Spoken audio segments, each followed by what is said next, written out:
Question: what do you call the conflict that happened throughout what is now the UK and Ireland in the middle of the 17th century, fought between Charles I and the Royalists versus the Parliamentarians? The answer?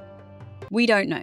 What's in a name? A lot, apparently, especially when it comes to labelling and naming our past. Our time period is one such example. Its first recorded name was the Great Rebellion. This name stuck for centuries. Rebellion paints a specific image. However, it wasn't really upstarts versus the institution. This title makes the most sense after the Restoration. Charles II's men naming it as a rebellion kind of undermines its severity and motivations. They can say, oh, when the people rebelled, instead of when we waged war. The naming then started to splinter a little in the 19th century, as this time period became the fashionable time period to study. So it became the English Revolution. This is typically used by Marxist historians, indeed being coined by the man himself, Karl Marx. He argued it was a revolution by the bourgeois class, not the people. Most commonly, though, it became the English Civil War. Civil War acknowledged that it was in fact a war with both parties fighting for power and different goals, not a few rebels or a specific class. It affected everyone in the country. This is the name most commonly used even today, the one most of us, including me, was raised on. But to be more accurate, we should really be calling it English Civil Wars. It was not just one conflict. Really, it was a string of conflict lasting through the 1640s and 50s, instead of tying it off when Charles lost his head in January 1649. So now we have this title, we surely have covered all bases, right?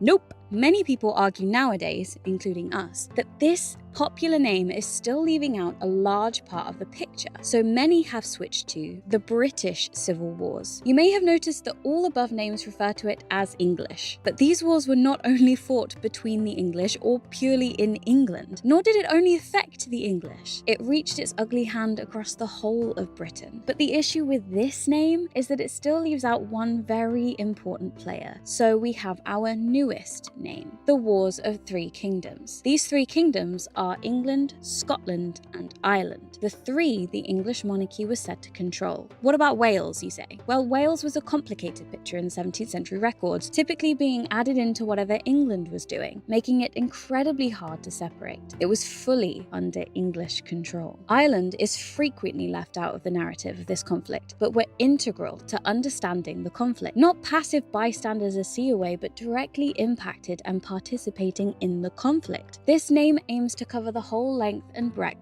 of the conflict, its key players, and its victims. The main issue we currently see with this name is that when you say the Wars of Three Kingdoms, people have no idea what you're talking about. So which do you think is the most accurate name? And should we use the most accurate, or should we continue to use the ones that people can recognize?